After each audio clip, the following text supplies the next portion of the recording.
Well, good morning, everybody. Jeff Slakey here on Zoom video conference with Jennifer Baria and Karin Lee from the EDC. What's up, ladies? Good to see you. Hello. Oh my gosh, I feel like it's been a month or something, at least since you've been in studio. Yep. Well, it's been longer than that. It probably has been longer than that. Well, good to see you, and let's catch up a little bit on things. You guys are in those daily briefings, and you have been talking with not only the county officials, but the governor's office, Congressman Kilmer's office, Congressman Heck's office, all sorts of folks to try to help Mason County out. Because as the EDC, you guys work with all businesses within Mason County. Let's kind of go.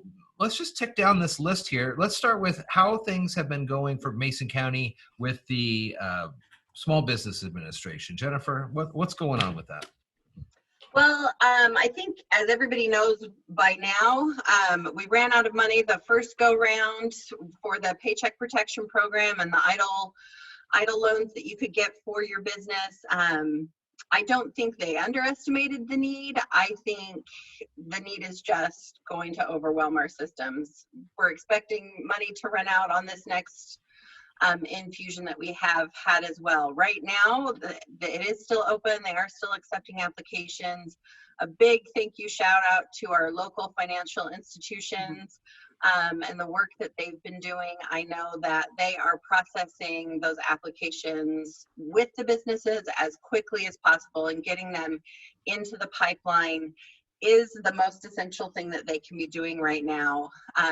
Because even once that word comes out that the money is run out of both of those programs, they're still working through that pipeline until they actually run out. So don't stop until your bank says we're not accepting any more applications. But a very big thank you to our local credit unions, to our local banks, and those individuals that have been staying up late to make sure that those applications are in the pipeline, are ready to go, and making sure that they're complete. That's the biggest one. If you submit an incomplete application, you don't get to hold your place in line. It needs to be complete, and it needs to have all of that information up front. So if you haven't yet filled out an application for this and you start to do this process, would it be best to start chatting with either of you to kind of go down the list? Or if you're filling out this application, is it online where it would say you've missed this section, or you need to make sure this is checked here and then it won't let you submit it? Or are you concerned that people are getting through all that portion, but maybe in some places where you have to write things that they're not writing, things that would trigger faster help or something? You know what I'm saying? Those those keywords, like if you're applying for a job and you have those key phrases that either the HR people look for or something like that to help move you through.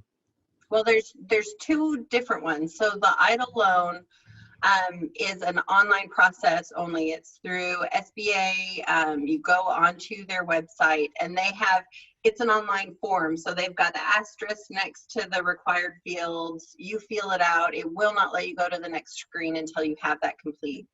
The Paycheck Protection Program, you do it with your local financial institutions. So there is information that you have to have around, I know this is shocking, around what you pay your employees, how many employees you have. You have to have verification of that. You can't just show up at the bank or call your bank and say, this is what I have. They're going to need those verifying documents. So if you have that all pulled together before you meet with your lender or credit union, your banks, then your process and your application building is that much faster. They don't have to then go back and say, well, you need to submit this, and this, and then we can submit your application. So it's at that point, I would say check with, if you're going Paycheck Protection, check with your lending agency and say, what do I need to have for that first initial meeting? And we'll just sit down and go. Yeah, they'll work on it until they get you through to Peninsula Credit Union, our Community Credit Union, Heritage Bank, Columbia Bank, and Kitsap in Mason County. will offer those services for you. And they're working, like Jennifer said, late at night up until midnight, making sure that your paperwork is in the queue. Okay, so you mentioned 5 financials there. This isn't a case where I walk into one of them and they say, man, it's busy. So then I leave and I go to another one, or would I go to each place and try to submit, or pick the one I've All been of them going to? handled their own memberships or their own customers first, and then they opened it up to a broader audience. You know, I have faith in all of them. They're great crews. If you have a history with a bank already, start with them. Okay. They're going to be the most vested in you being able to stay in business and get the support that you need. And like Karin said, they're handling internally first. I think they've reached out to all of the businesses that are within their network. And so they have opened it up on a broader scale. But kind of like in everything you do in business, start with your network first. Don't discount the help that they can have to kind of cast a wider net. They're going to be very focused in helping you move that forward. Yeah, we've also got for the paycheck protection for our nonprofits. We worked on that last weekend. We sent that out on social media and to our distribution lists. So we helped a good number of nonprofits in Mason County. If you're a nonprofit, 501c3, and you have employees, call us. The National Development Council and 501 Commons are working tirelessly to get you folks through. But so we want to help as many as we can. Right. You have to be a 501c3. We do have quite a few C4s and C6s. Those don't count. Yeah. We're a 501c6. We don't count, but we want as much money coming into our county as possible. So we do have enough of those. If you have a foundation within your organization, that if your regular organization is a 501c6, but all of your employees are under your foundation, like a charitable foundation, so that's a 501c3, those can count. You can't count the 501c6, but the employees under the C3 do count. So okay. Keep that in mind. And yeah, happy to help. They want to get us money here too. So let's move on to unemployment insurance, which has affected lots of folks in Mason County and across the state. It's a continual wait for many. Those who have applied, some have been able to see money come into their accounts, not only from the state, but then the federal extra money there that they've been sending in. But still, for many folks too, it's been a long process, and still too, some folks have yet to receive any funds, even after maybe a month of applying. What do you think about how the state has been moving through these unemployment insurance issues? And do you have an idea of how many in Mason County are utilizing this? You would ask me those specific numbers while we're being recorded. Well, come on. I think we have state numbers. We don't have it broken down by county yet. Okay, yeah, that's fine. I think we've got regional numbers, but I'd have to look them up. So I would say that Employment Security Department is struggling with the amount of numbers of people that are accessing the program and the software, their website online. You're looking at over 500,000 hits a day that they are looking at, people coming to research either their current application, put in an application. Over I want to say it was, Karin, correct me if I'm wrong, about 2 weeks ago, they opened it up to the sole proprietors and the 1099ers. That required a whole system kind of reconfiguration. So it went down on a Saturday night, or it went down on a Friday night, came up on a Saturday morning. And that's when you could start putting in your applications if you were a sole proprietor. I know that they are processing as quickly as they can, and they're adding staff on as quickly as they can. When they open that sole proprietor software, they processed more in 14 hours than they have in 14 years, I think, probably. It was a huge amount of people that were trying to access those. So as you can imagine, that causes delays, that causes system crashes. the patience and persistence is kind of your best bet when it comes to unemployment.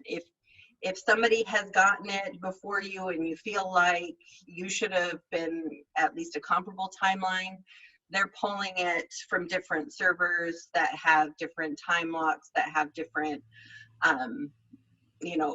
levels of complete applications, things like that. So there's a lot going on the back end that might be prohibiting them from moving as quickly as possible. But the thing that they do keep saying is they're not like the SBA. They're not going to run out of money. This is going to be there. You are retroactively covered. So while you might be struggling right now because you don't have a current job, those funds will come to you. So figuring out how to make it. I know it's really hard. Today, we're very used to living paycheck to paycheck and working to figure out how to do that now that there's no next paycheck. So then you're going to be unemployment check to unemployment check. And that transition, it really is a struggle. So just keep checking back with ESD, try and figure out, it might mean some time on a phone call or the chat room on their website, things like that, but keep checking back until you get it. And that the additional CARES money, that additional $600 that is going to unemployed as well, that's retroactive and that will be there as well. So once your unemployment starts, you will get those back funds as well. So it's not like, it's not going to start when you get your first check. Your first check will cover back to when you became unemployed. It's just such a big hit to their system right now. I'm just kind of thinking about Mason County, and you may not have numbers on this, but we can just kind of talk about it. What do you think about Mason County's makeup of people in the county? Do you think that it'll match the state trends of unemployment, or do you think there's things in Mason County that would make it higher or lower after this all shakes out? I mean, are there more sole proprietors in Mason County, or are more Mason County businesses, because of our makeup, forced to make some changes like this? Do you know what I'm trying to say? I think that if you're talking, and you're right, it is going to kind of be a subjective number. I just pulled up initial claims in the Pac Mountain County, and we are probably trending pretty comparable to where other rural counties are. You're seeing bigger hits in the urban areas, but that's because quite a few of the job base are in urban areas. So if we're looking at this last week and additional claims, we're pretty even with Grace Harbor, Lewis. We're actually a little bit under both of them. So we're holding it a little, and that's pretty consistent across the board. We're holding it pretty steady. Pacific has a lot fewer jobs than we do, so their number is a lot lower. But really looking at that impact, if you're looking at the structure of the economy and where we're seeing those sole proprietors and 1099ers, you're looking at fairly even ratios with what urban numbers are. Their numbers are just astronomically bigger. So when you're looking to divide out those funds or the support services, I'd say we're pretty comparable in that if Thurston had 10,000 1099ers, we have probably 2,000, but it's the same ratio. Sure. Oh, okay. Yeah. Population. So I don't know if I'm describing that. No, that's kind of what I was wondering, if like the percentage of gig economy workers in King County was similar to the percentage of gig economy workers in Mason County per capita, stuff like that. Just kind of seeing how all that shook out. Karin, I know that you've been talking with a lot of folks on the phone. How's the mood been? How's the spirits been during this? You know, it's tough. When we started calling, like the middle of March, when the governor closed the restaurants, you know, we immediately went to work and picked up the phone and started calling, and there was a lot of fear. Folks are just, you know, they're afraid that their business isn't going to be here when we reopen, and how long is it going to be until we reopen. You know, some folks are doing pretty good. There was then, you know, you kind of went to the cranky stage where we need to get open, and, you know, we're in the same boat with them. We want to see them open also. And, you know, the governor opening, you know, recreational activities kind of sparked some hope, and people are looking forward to reopening, and then what their plans are, you know, for that. What best practices do they have in place for their employees and for their customers? So it's been, it's turned around.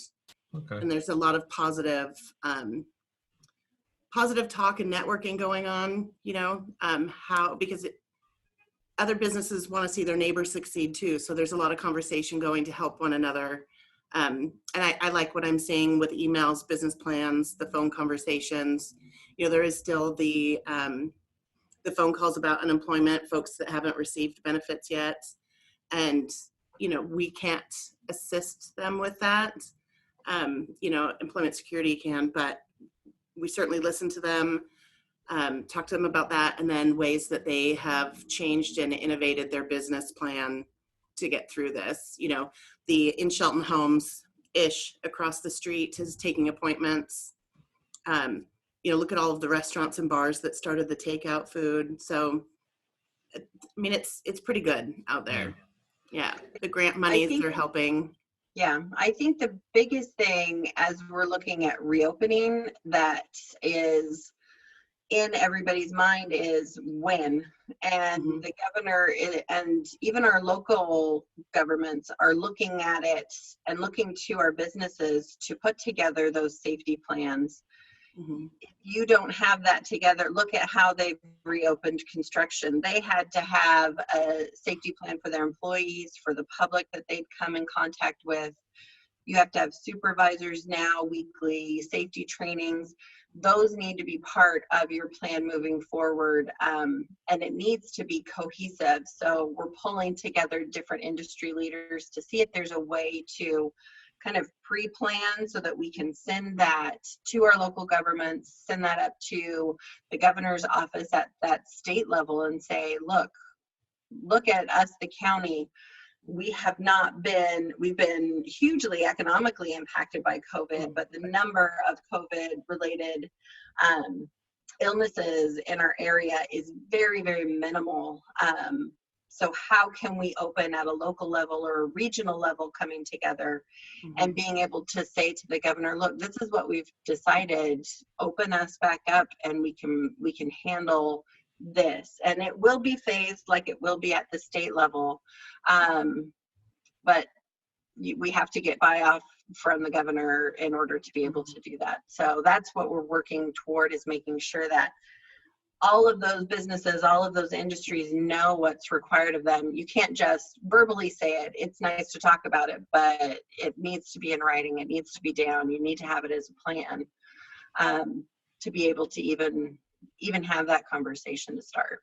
Well, it looks like things recreationally, at least, are starting to reopen this week, and more will probably be down the pike, and it's nice out. It's perfect. So very good. Karin, Jennifer, always, it's great to see you. I like the Zoom meeting. It's actually, it's working out pretty good, I'd say, but no good to see Stephanie and Kaiser too. Yeah, it was good to see them. Yeah. They're making it a very easy process these days. All right, whatever. Good to see you guys. We will check back in before too long. We'll either do this or we'll have a phone call or something like that. Okay. Perfect. Thank you. Good to see you guys. Appreciate it.